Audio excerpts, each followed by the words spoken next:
back to Durian ASEAN. You're with Gowri this morning, and we're moving on to our ABC cult, which we have every Friday now. And of course, today we will be discussing about the World Cup because we are just finished with the semi-finals.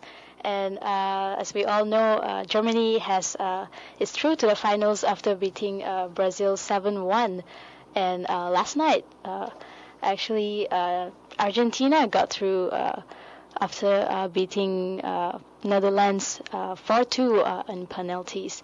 So we'll be talking a little bit about Brazil and Germany, about why Brazil failed to secure their spot in the finals, and then also a little bit on Argentina and Netherlands, of course, and also the third place match which will be taking place tomorrow, which will be, of course, Netherlands and Brazil, though.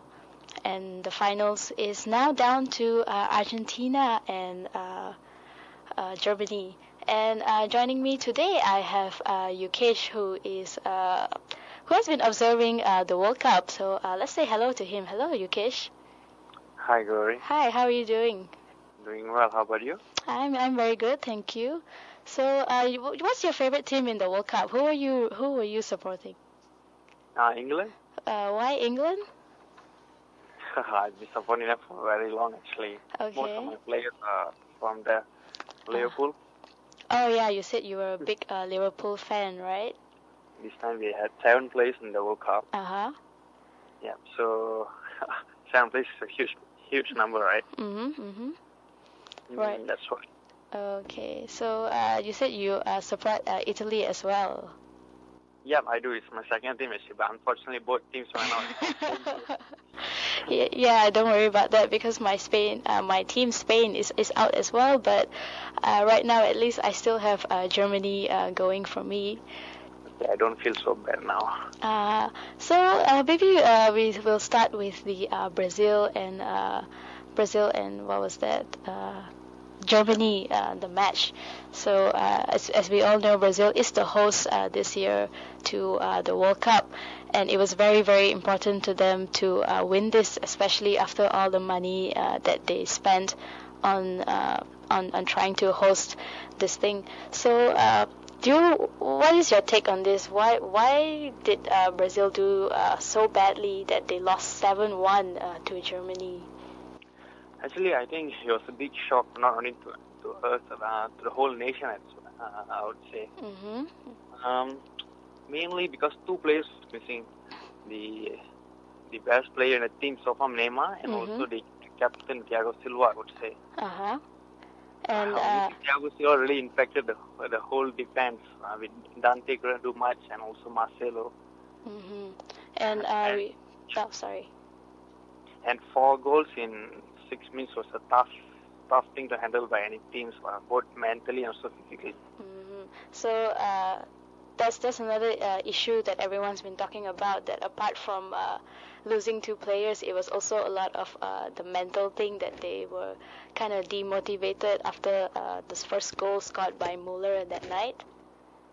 Yeah, you can clearly see after the row of goals went in from 4 goals in 6 minutes, you can clearly see the fans and also the players put their head down already. It's tough for them to come out from that.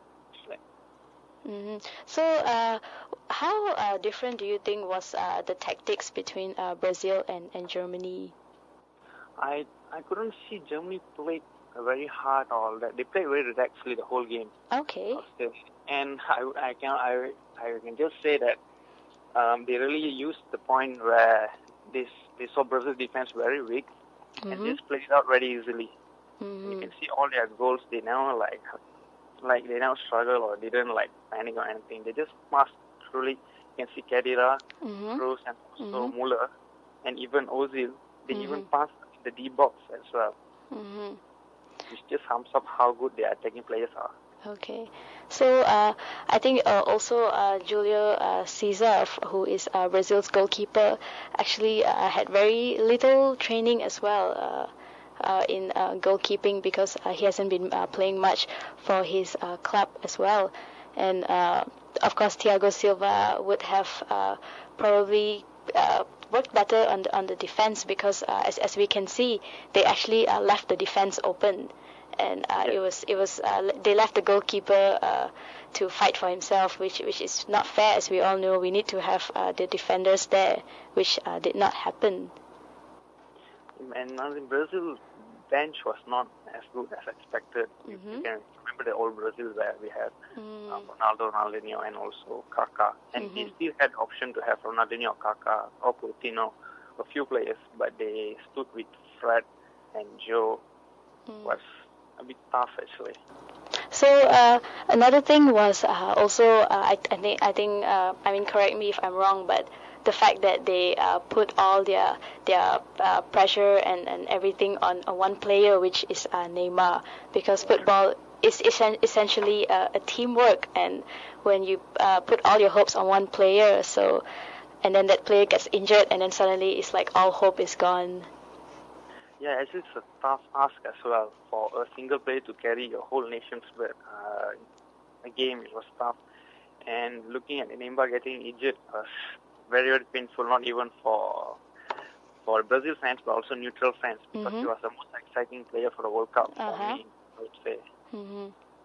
And what about Thiago Silva? How do you think he could have possibly changed the game if he had played that night? Yeah, he would have tightened up the defense very well, I would say. Dante was below his performance, below par, I would say.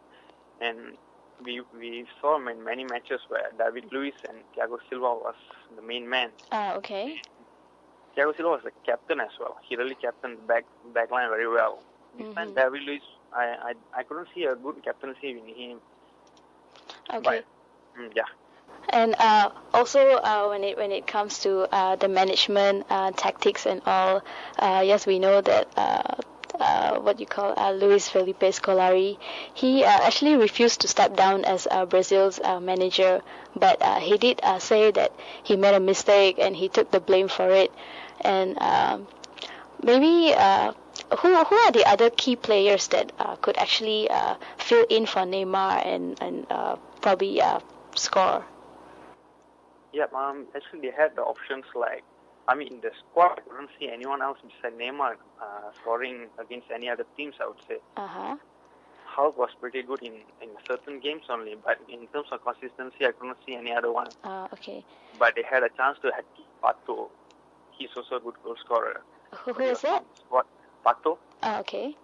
Yeah, Pato, and also, like I said, Ronaldinho, Kaká.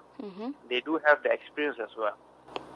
Okay, but what do you think? Because Kaká and Ronaldinho, like you mentioned, yeah, they have the experience of being in the World Cup and all, but they were actually not chosen for the World Cup this year. Yeah, maybe the Scolari felt the age would be a factor, and he started playing younger ones like Ramirez and all. Okay. But his World Cup is also about experience, I would say. You need to have the right experience. Also, they like what energy, I would say, the whole team. I think that's a very good point that you mentioned, and it goes back to Germany, because if you look at Germany, they do not put all their eggs in one basket. They do not have like only one player that they're depending on. When you watch a Germany game, it's like anybody can score. It's not like everyone's waiting for this one person to come up with some action. And at the same time, they also, of course, have the advantage of having one of the best goalkeepers in the world, which is Manuel Neuer, and they also have Klose. Like you mentioned, World Cup is not only about age and speed; it's also about experience. So it seems like Germany has the complete package going on there. Yeah, the game against Brazil clearly showed you won't even know who is going to score the next goal. And the one who came down from the bench, Schürrle, he also scored 2 goals. And it's like you have so much a variety of goal scorers. Right. Various age as well. So, did you watch the match last night? Yeah, it's a long game. Oh, okay. Well, I actually didn't watch it, but I managed to catch some of the highlights, and a lot of people said that it was a pretty boring game watching Argentina and Netherlands. Yeah, it wasn't new actually. I saw a few Argentina games this World Cup. They was not performing as they should be with the attacking force they do have. But the game was defensively very good in both teams. Okay. Netherlands and Argentina did hold a good defense line. Mm-hmm. And a few players stood out actually, like for Netherlands was Bla, and also for Argentina was Mascherano. Okay. What about what's your take on the performance of maybe Messi and Van Persie last night? Because they are like the two people that everyone was looking out for. Yeah, Messi. Yeah, many people had high hopes on him. Actually, even I thought he's gonna score the first goal. Mm-hmm. But he went missing actually the whole game. Okay. Okay. I couldn't see anything much from him, and also without Di Maria. Ah, right. They lacked pace in the white side, I would say. Mm-hmm. And when per se, yeah, the same. Couldn't see much. Okay. And when Huntelaar came in for Van Persie, they couldn't make a substitution for Tim Krul to come in. Mm. They used up 3 substitutes, but Okay. it didn't make a way out. Mm-hmm. And also, I was gonna say that because we know that Van Persie is the promising player of Netherlands, but it's sad that both of the key players from each team did not give any outstanding performance, and also Di Maria, as you said, he was injured in the last match against France, and therefore he could not play. And a lot of people thought that that would be a huge factor for Argentina to actually to lose and get kicked out at this point, but they didn't. They actually won the game. Yeah, it all comes back to the matter of who wins actually at the end. Mm-hmm. And this time, Argentina got to fully thank their hero Romero, the keeper. Right, Romero. He made 2 great saves at the shootouts. And I think everyone was expecting Tim Krul to come on. Okay. But last minute, Van Gaal changed his plan. He brought in Huntelaar and brought off Van Persie. Mm-hmm. But still, the players that missed the penalties was Ron Bla. I would say the first penalty taker wasn't that good, I would say. Ron Bla. He just kicked the ball, direct to the keeper. He was a solid player for the whole game. Just that one kick. Okay. Yeah. So he actually did well throughout the whole match, but it was just the penalty that he screwed up, is it? For me, in Netherlands team today, the man of the match would be Bla actually. Oh, okay. And the other ways when he goes to Argentina, if it's not for the penalty, it would be Mascherano. Okay. In the penalty shootout, it was Romero actually. Okay. And what about Schneider? How did he do with his penalty?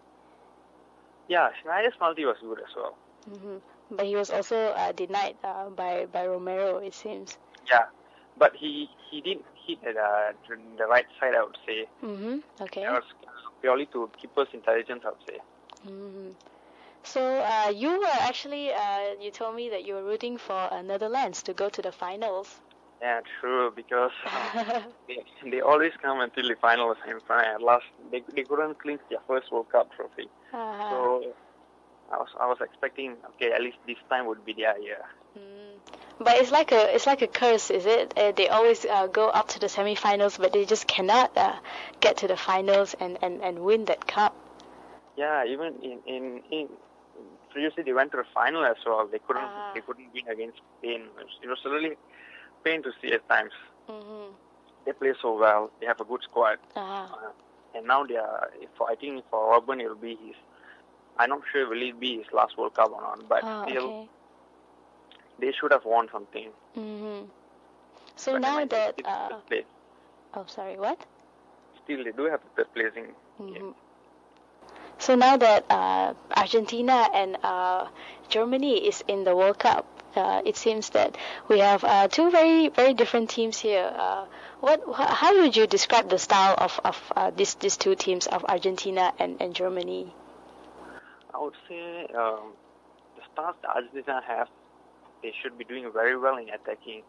And one key point that Argentina can lock Germany is through Germany's center defense.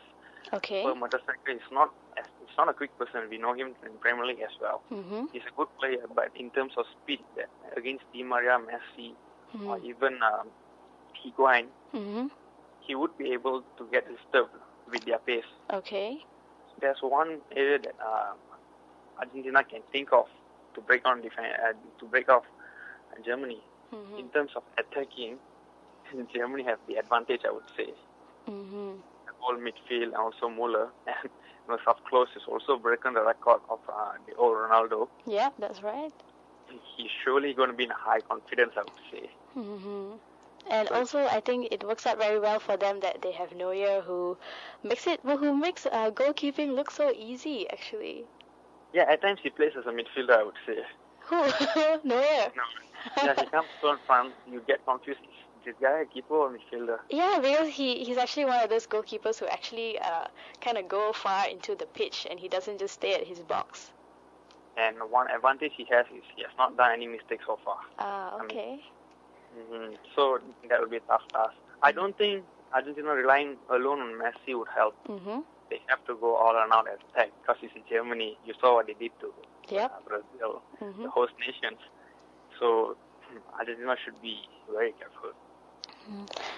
Besides Messi, who do you think are the other prominent strikers that probably could score a goal? I would say Higuain actually. Higuain was having a mixed review World Cup so far, but the goal in the quarterfinals was an awesome goal, and maybe that could have boosted up his confidence back again. Although earlier today's match he didn't perform that well, but still I can see that they have Messi and also Higuain, which might make the difference. Okay. And what about so? If you had to pick, I know you were rooting for Netherlands, but now that Netherlands is out, so is England and Italy. But who do you think is gonna win that Golden Cup? Is it Germany or Argentina? I was hoping it will be a German-Holland final and it will be Holland. Okay. But now, hands down, I would say the Germans are going to take the cup. So you're really sure about that? Yeah, I do feel like Germans they'll be going all out without mercy, I would say. Okay. Well, I mean, I am a Germany fan, so I definitely I would agree with you on that. I mean, I personally do think that they have a stronger squad as well, and also, like I said earlier, they have the entire package going on there. So, and moving on to the third place, which is taking place tomorrow between Brazil and Netherlands. This is a tough one, huh? Yeah, actually, it'll be even tougher one for the Brazilians, I would say. After a 7-1 thrashing from German, it's very tough for them to pick up their old game and play against Holland, I would say. But still, for the home nations, for whom they had so much faith on, they have to play at least for the supporters, I would say, of Brazil. Their home nation, they have to at least get a third placing. Yeah, I think it would be, I guess, even more embarrassing if they lose to Netherlands. But Netherlands, as we know, they also have been very strong and consistent, and of course they trashed Spain in the opening game 5-1. Yeah, that made high hopes on them, extra pressure on them as well. The third placing game would be a very, very, very 50-50 game, I would say. But I still would prefer Brazil to win just for the home nation. Okay.